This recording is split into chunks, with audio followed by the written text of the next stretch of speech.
तो hello everyone, इस video में हम बात करने वाले हैं कि जो ब्रिटिश पोइट्री है यानी MEG1 जो सब्जेक्ट है उसमें आपको कौन कौन से पोइट्री जो है इम्पॉर्टेंट मिलते हैं पढ़ने के लिए। क्योंकि जो MEG1 सब्जेक्ट है इसके अंदर अराउंड आपको 85 जो है पोएम्स पढ़ने को मिलते हैं। तो ये काफ़ी एक हैवी टॉपिक हो जाता है, यानी कि आपको इतने सारे पोएम्स को पढ़ना होगा और फिर आपको एग्ज़ाम में इसको लिखना होगा। ठीक है, तो एग्ज़ाम्स में जो क्वेश्चंस आते हैं उसमें आपको कुछ स्टैंजास दे दिए जाएंगे किसी भी पोएम से उठा करके, फिर आपको उसके बारे में डिटेल वाइज लिखना होता है। तो ऐसे में आपको ये बहुत मुश्किल पड़ जाता है और आपको जब बुक मिलती है तो बुक के अंदर आपको बहुत सारी चीज़ें होती हैं पढ़ने के लिए। तो इसको मैं थोड़ा सा शॉर्ट करना चाहता हूँ। तो मैंने एक्चुअली करा क्या है कि जो भी आपके पोइट्स हैं उनके लिखे हुए जो पोएम्स है वो कौन से इम्पॉर्टेंट है जिससे क्वेश्चंस पूछे जाते हैं, मैंने उसको शॉर्ट आउट कर दिया है आपके लिए, क्योंकि आपको थोड़ा सा इजी हो जाएगा। ठीक है, तो आप यहाँ पे स्क्रीन पे देख सकते हैं कि बहुत सारे जो है पोएट्स के नाम है।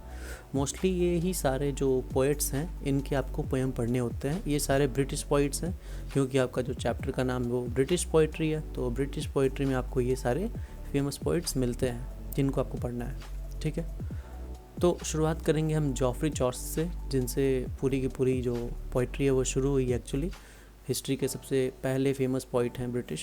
इसके अलावा जो लास्ट पोइट्स हैं वो हम देखेंगे फिलिप लार्किन और सिल्विया प्लाथ। ठीक है, तो आप यहाँ पे राइट साइड में कॉर्नर में देख सकते हैं कि मैंने जो है इम्पॉर्टेंट जो पोएम्स हैं उसको मैंने ब्लू से मार्क कर रखा है, और जो ज़्यादा इम्पॉर्टेंट है जिससे बार बार सवाल पूछे जाते हैं, सबसे इम्पॉर्टेंट है, उनको मैंने रेड से मार्क किया हुआ है। ठीक है, तो आप चाहे तो इनका एक लिस्ट बना सकते हैं ताकि आपको पढ़ने में आसानी हो जाए। तो चलिए शुरू करते हैं। तो ये रहा ब्रिटिश पोइट्री MEG1। तो सबसे पहले जो पोइट हैं वो हैं जॉफ्री चॉसर, और इनकी जो कैंटरबरी टेल्स है वो आपने काफ़ी बार पढ़ी होगी। आपने अगर ग्रेजुएशन में पढ़ाई की होगी तो अभी आपको ये मिला होगा, और इसमें बहुत लंबी स्टोरी है, बहुत सारे अलग अलग जो है पोएम्स देखने मिलते हैं इसके अंदर। तो इसका एक जो पोएम है वो है द नन्स प्रेस टेल। इसको आपको पढ़ना होगा क्योंकि ये और जो प्रोलोग है वो दोनों इम्पॉर्टेंट है। ठीक है, तो आप इसको अच्छे से देख लीजिएगा। दूसरे पोइट हैं एडमंड स्पेंसर। तो इनकी जो कलेक्शन ऑफ पोएम है वो है एमेरेटी, और उसमें एक सोनेट 77 है, वो इम्पॉर्टेंट है, उससे क्वेश्चन पूछे गए हैं, तो मैंने इसको मार्क कर दिया है। ठीक है, नेक्स्ट हम चलते हैं। नेक्स्ट है जॉन डॉन। तो इनकी बहुत सारी पोएम्स है जिसमें से कुछ काफ़ी इम्पॉर्टेंट है और कुछ ज़्यादा ही इम्पॉर्टेंट है, इससे बार बार क्वेश्चंस पूछे जाते हैं। तो एपिथेलोमियन और प्रोथेलोमियन ये दोनों इम्पॉर्टेंट है आपके लिए। और तीसरा जो ज़्यादा इम्पॉर्टेंट है वो ट्रिकनैम गार्डन। ठीक है, और कुछ इम्पॉर्टेंट्स में द फ्ली और द गुड मॉरो ये आप पढ़ सकते हैं। और हाँ, एक आध और अगर एक्स्ट्रा आप अच्छे से पढ़ेंगे तो उसमें से आपको कैनोनाइजेशन भी पढ़ लेना है। ठीक है, ये आपके पोएम्स है बाय जॉन डॉन। ठीक है, आगे हम देखते हैं जॉर्ज हर्बर्ट। ठीक है, तो जॉर्ज हर्बर्ट की बहुत सारी पोएम्स है, इसमें आपको बहुत सारी पढ़ने को मिलेंगी, लेकिन एक जो द पुले है उससे क्वेश्चंस पूछे गए हैं। अगर आप चाहें तो प्रीवियस ईयर क्वेश्चंस को भी उठा करके चेक कर सकते हैं। ठीक है, मैंने जो मेन पोएम्स थे जिससे ज़्यादा पूछे गए मैंने उन्हीं को मार्क किया हुआ है। ठीक है, आगे हम देखते हैं एंड्रू मार्वेल। तो इनकी एक टू हिज गोय मिस्ट्रेस जो पोएम है उससे कई बार क्वेश्चंस पूछे गए हैं और ये काफ़ी इंपॉर्टेंट है। तो आप जब भी इसको पढ़ेंगे तो इसका अच्छे से नोट्स बना करके आप इसको रखेंगे ताकि आपको वापस से पढ़ने के लिए मिल जाए। इनका एक और है द गार्डन, इसको भी आप अच्छे से पढ़ सकते हैं। बाकी जिसके बारे में मैं बस ऐसे ही बता रहा हूँ कि आप पढ़ सकते हैं, इनके बाकी जो पोएम्स है उसको आप एक बार ज़रूर देख लेंगे, क्योंकि अगर क्वेश्चन पूछे जाएंगे तो आपको कुछ आइडिया हो उसके बारे में लिखने के लिए। ठीक है, नेक्स्ट हम देखते हैं जॉन मिल्टन। तो देखा जाए तो एक जो इनका लिसिडस है इससे क्वेश्चंस बनते हैं, लेकिन बहुत ही टाइम तक पूछा नहीं गया है, तो इसीलिए मैंने इसको मार्क नहीं किया है। आप चाहें तो एक लिसिडस को ले सकते हैं, और बाकी सब तो नॉर्मल बस ऐसे ही है, आप इसको पढ़ना चाहें तो पढ़ सकते हैं। बात करेंगे नेक्स्ट जॉन ड्राइडन। इनका जो मैक फ्लेक्नोए है एक सटायर है, ये आप पढ़ सकते हैं, काफ़ी इम्पॉर्टेंट है और आपको ग्रेजुएशन में भी इससे क्वेश्चंस मिले होंगे, तो आशा करता हूँ ये आपको याद हो। ठीक है, आप कमेंट में लिख सकते हैं अगर आपको कुछ इससे रिलेटेड याद आता है तो। अलेक्जेंडर पोप की एन एपिस्टल टू डॉक्टर आर्बिटनट काफ़ी फेमस पोएम है, इसको अच्छे से तैयार कर लीजिएगा, इससे क्वेश्चन पूछे जाते हैं। ठीक है, नेक्स्ट हम आते हैं विलियम ब्लेक। यहाँ से शुरू हो जाता है रोमांटिक पोइट्स का जो समय था वो शुरू हो जाता है, और इसमें से विलियम ब्लेक, विलियम वर्ड्सवर्थ और एस.टी. कॉलरिज काफ़ी फेमस है, और इनको first generation of romantic poets भी बोलते हैं।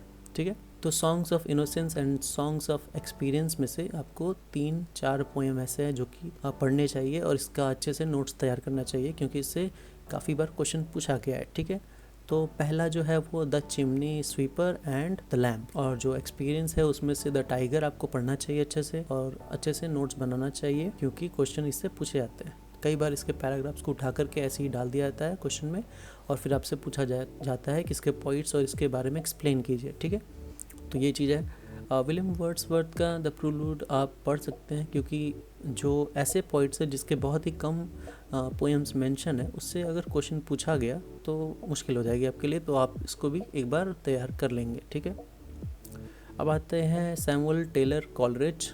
तो इनका डिजेक्शन और कुबला खान, इनसे तो क्वेश्चन कई बार पूछा गया है, तो आप कुबला खान को तो बिल्कुल ही तैयार कर लीजिएगा, ये काफ़ी इंपॉर्टेंट है, और डिजेक्शन भी काफ़ी बार क्वेश्चन इससे पूछा गया है। ठीक है, नेक्स्ट हम आते हैं द पी.बी. शैले। इनका द ट्रिम्फ ऑफ लाइफ जो है, इससे काफ़ी क्वेश्चंस बनते हैं, तो आप इसको देख लीजिएगा। लेकिन मैंने जब इसको चेक किया था तो इससे उतनी ज़्यादा बार रिपीटेशन नहीं था, इसलिए मैंने इसे सिर्फ इम्पॉर्टेंट में डाला हुआ है। ठीक है, ये सारे आपको जो पोइट्स हैं ये second generation of romantic poets हैं, जिसमें से जॉन कीट्स और जॉन बायरन भी आते हैं। जॉन बायरन की आपको कोई भी पोएम नहीं पढ़नी क्योंकि आपके बुक में ये अवेलेबल नहीं है। ठीक है, जॉन कीट्स के आप हाइपेरियन देख सकते हैं। और बात करते हैं नेक्स्ट, अब आते हैं विक्टोरियन पोइट्स पे। इनमें से सबसे फर्स्ट जो आते हैं वो है रॉबर्ट ब्राउनिंग। ठीक है, तो रॉबर्ट ब्राउनिंग की आपको पोरफायरियाज लवर आपको पढ़ने हैं, और फ्रा लिप्पो लिप्पी आपको पढ़ने हैं। ठीक है, तो ये 2 पोएम्स जो हैं आपको अच्छे से तैयार करने हैं, इसके आपको प्रॉपर नोट्स बनाने हैं और आपको इसको रिवाइज करना है। ठीक है, एग्ज़ाम टाइम में आपको प्रॉब्लम ना हो इसलिए आप जो है ये सारे नाम लिख लीजिए और इसका अच्छे से नोट्स बना लीजिए। ठीक है, आगे बढ़ते हैं नेक्स्ट। तो अब आता है प्री रेफलाइट ब्रदरहुड का एरा। इसमें आपको दांते, रोजेटी और विल्डे ये आपको मिलते हैं। W.B. यीट्स इसी टाइम के हैं। तो दांते की आपको द ब्लेस्ड डेमोजेल आपको पढ़ना है, जो काफ़ी लंबा एक पोएम है। इसको आप अच्छे से तैयार कर सकते हैं चाहे तो, क्योंकि आपको नोट्स बहुत लंबा नहीं बनाना, आप इसको शॉर्ट करके लिख सकते हैं। क्रिस्टीना रोजेटी की गॉबलिन मार्केट ये काफ़ी फेमस पोएम है, आप इसको अच्छे से तैयार कर सकते हैं क्योंकि इसके बहुत सारे नोट्स आपको इंटरनेट पे मिल जाएंगे, और कई सारी वीडियोस भी इससे बने हुई है। मैं इन सभी पोएम्स के ऊपर छोटा छोटा जो है एक सीरीज़ लाने वाला हूँ, ताकि आपको अच्छे से प्रिसाइज में ही आपको अच्छे से समझ में आ जाए पोएम को। ठीक है जी, आगे हम देखते हैं W.B. यीट्स। इनकी नो सेकेंड ट्रॉय और ईस्टर 1916 ये आप अच्छे से तैयार कर लीजिएगा। और एक और मैंने खुद से इसको डाला है द सेकेंड कमिंग, ये काफ़ी इम्पॉर्टेंट है और हो सकता है इससे क्वेश्चंस पूछे जाएं। और दूसरा एक और सेलिंग टू बाइजेंटियम, इससे क्वेश्चन तो नहीं पूछा गया है फ़िलहाल, लेकिन ये भी इम्पॉर्टेंट है, आप इसको पढ़ लेंगे क्योंकि ये ग्रेजुएशन का आपका पोएम है, शायद आपको याद भी हो। ठीक है, तो ये सारे जो है पोएम्स हैं। आगे T.S. एलियट, इनका द वेस्टलैंड बहुत ही पॉपुलर है, बहुत बार इसे पढ़ा गया है, हर बार इससे क्वेश्चन पूछे जाते हैं, मोस्टली जो है इससे क्वेश्चंस आते ही आते हैं, तो ये तो आपको अच्छे से तैयार करना चाहिए। मैंने साइड में जो है ना बहुत सारे पोस्टर्स लगाए हुए इन पोएम्स के, ताकि आपको एक अंदाज़ा हो जाए कि ये पोएम किस बारे में है, किस चीज़ से रिलेटेड है। मैं इनको एक्सप्लेन नहीं करने जा रहा अभी, क्योंकि ये वीडियो ऐसे ही काफ़ी लंबा है और ये और भी लंबा हो जाएगा मैं अगर एक्सप्लेन करने लगूँगा तो। ठीक है, टिलियन थॉमस, इनका बहुत सारा पोएम तो है ही, लेकिन इससे क्वेश्चंस फ़िलहाल नहीं पूछे गए हैं, तो आप शायद ध्यान रखेंगे कि अगर क्वेश्चन के पैटर्न चेंज होते हैं थोड़े से तो आपको मुश्किल हो जाएगी। तो आप जितने भी पोएम्स हैं आप उसका एक ऊपर से आइडिया ले सकते हैं, वीडियोस छोटे मोटे देख करके, यूट्यूब से कुछ समरीज़ को पढ़ के आप एक बार आइडिया ले सकते हैं, आपको ज़्यादा प्रॉब्लम ना हो। ठीक है, क्वेश्चन देखते समय, या फिर आप शॉक ना हो जाओ क्वेश्चंस को देख के। ठीक है, सेकेंड लास्ट है फिलिप लार्किन, इनका द चर्च गोइंग और मिस्टर ब्लीनी, ये दोनों काफ़ी इंपॉर्टेंट है, इससे क्वेश्चंस पूछे गए हैं, शायद पिछली बार ही इसको पूछा गया था एग्ज़ाम में। ठीक है, तो लास्ट आपके सिल्विया प्लाथ, इनका एक डैडी नाम का एक पोएम जो है, मैंने इधर साइड में जो है राइट अपर साइड में लगाया भी इनका पोस्टर, ये पोएम जो है आपको पढ़ना है। ठीक है, तो ये सारे थे आपके MEG 01 के सारे पोएम्स और सारे पोइट्स। तो उम्मीद है आपको ये वीडियो पसंद आएगा, और हाँ, इस वीडियो का आप प्रॉपर एक नोट्स बना लीजिए ताकि आपके सामने ये सारे के सारे पोएम्स रहे और आपको याद रहे कि आपको कौन कौन से पोएम्स को तैयार करना है। ठीक है, तो उम्मीद करता हूँ आपको वीडियो पसंद आया हो। वीडियो देखने के लिए आपका थैंक यू। मिलते हैं नेक्स्ट वीडियो में। Till then bye.